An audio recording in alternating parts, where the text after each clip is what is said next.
Voltamos para o segundo bloco. Estamos debatendo as novas súmulas e orientações jurisprudenciais do Tribunal Superior do Trabalho com a desembargadora do Trabalho, Tereza Regina Kotoski.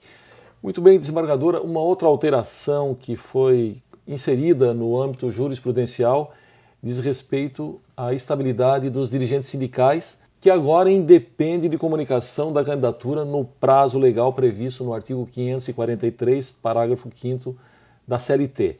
Bom, a senhora diria que há uma tendência do TST em desburocratizar, entre aspas, né, o processo eleitoral para os cargos de direção ou de representação sindical?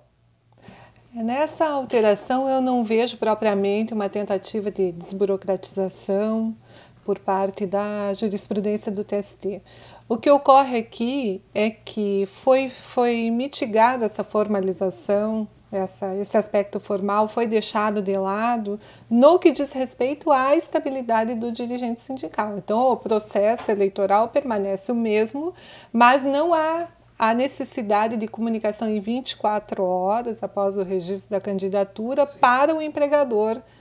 Então, se houver essa comunicação antes do término do contrato de trabalho, antes do empregado ser mandado embora, já é possível se garantir a estabilidade, porque anteriormente deveria ser respeitado esse prazo de 24 horas. Então, para efeitos de reconhecimento de estabilidade do dirigente sindical, não é preciso mais cumprir esse prazo de 24 horas, desde que a comunicação seja feita ainda durante o contrato de trabalho, antes do empregado ser dispensado. E uma preocupação especial em relação à saúde dos trabalhadores se manifesta na nova orientação ou na nova redação da orientação jurisprudencial 173, ao incluir a exposição solar, até em determinadas condições, naturalmente, como causa de insalubridade. E uma outra questão também seria a súmula 438, que fala do frio em ambientes fechados, baixas temperaturas. Gostaria que a senhora analisasse essas duas modificações aí sob o ponto de vista da saúde dos trabalhadores. Quanto à primeira alteração, que diz respeito à exposição aos raios solares, eu tenho que fazer um esclarecimento no sentido de que não é qualquer trabalho a céu aberto que vai gerar insalubridade. Sim. Vai gerar insalubridade aquele trabalho feito a céu aberto que expõe o empregado a níveis de calor a partir de um determinado patamar, de um determinado limite que é previsto na norma técnica, porque a insalubridade ela é toda definida numa norma técnica do Ministério do Trabalho. Qual que é o avanço da jurisprudência, especificamente nesse ponto?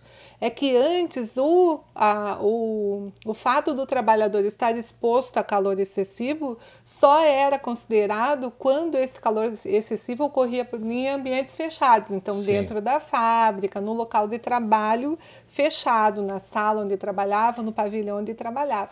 Hoje em dia já se reconhece que, havendo calor excessivo no trabalho a céu aberto, também é possível haver o dever do empregador de pagamento do adicional de insalubridade. Então, e a camada de ozônio também. Exatamente. Também aquilo que nós vínhamos conversando, que o direito vai acompanhando. Então, há uma degradação do meio ambiente e essa preocupação com a exposição, com a saúde do trabalhador, com a exposição a raios solares nocivos que possam gerar o câncer. Então, essa exposição a calor excessivo, também a céu aberto, agora em diante passa a ser reconhecida como geradora do pagamento adicional de insalubridade. Certo. E como contraponto, houve também um avanço em relação àqueles trabalhadores que atuam em lugares com muito frio. O artigo 253 da CLT fala no intervalo de recuperação térmica, quer dizer, o empregado não pode passar continuamente toda a sua jornada num ambiente frio. Antigamente se considerava, para efeitos de concessão desse intervalo, dessa pausa, apenas os casos de trabalhadores que entravam e saíam de câmaras frigoríficas ou que trabalhavam continuamente em câmaras frigoríficas. Hoje em dia o avanço foi no sentido de considerar esse intervalo também, de estendê-lo também para os trabalhadores que atuam em lugares com temperatura inferior a 10 graus. Sim. No caso aqui do sul do Brasil, é esse patamar de 10 graus. Ele varia conforme a região do Brasil. Mas só em ambientes fechados, né? O frio ainda continua sendo só em ambientes fechados.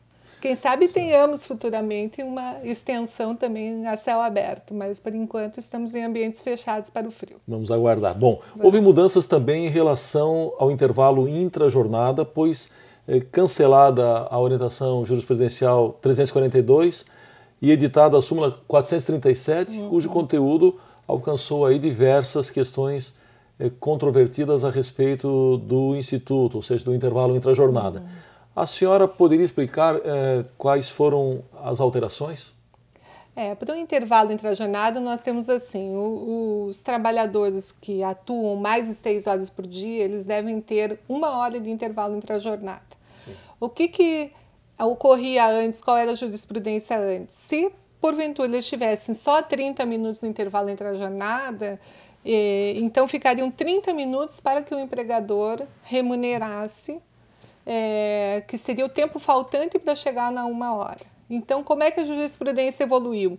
Hoje em dia, eles consideram que a concessão de 30 minutos ela não satisfaz o objetivo da norma que prevê um intervalo mínimo. Então, o empregador repete o pagamento, ele tem que pagar 1 hora como extra para o empregado. E essa hora é considerada a hora extra, é uma hora extra intervalar, como qualquer outra hora extra que o empregado faça, e vai repercutir em outras parcelas. E também outra extensão da jurisprudência foi no seguinte sentido, de que não é possível a diminuição do intervalo apenas por acordo ou convenção coletiva de trabalho. Sim. Hoje em dia é preciso que haja realmente uma autorização da DRT, porque antigamente houve um período de portaria, em que uma portaria da DRT permitia que as convenções ou os acordos coletivos diminuíssem esse intervalo. Hoje não, voltou-se a regra da CLT que diz que só por ato do Ministério do Trabalho, que faz a inspeção na empresa, que verifica quais são as condições de trabalho existentes, é que se autoriza a redução do intervalo entre a jornada. Tá certo, está na hora do nosso intervalo, nós voltamos em seguida, é só um instante.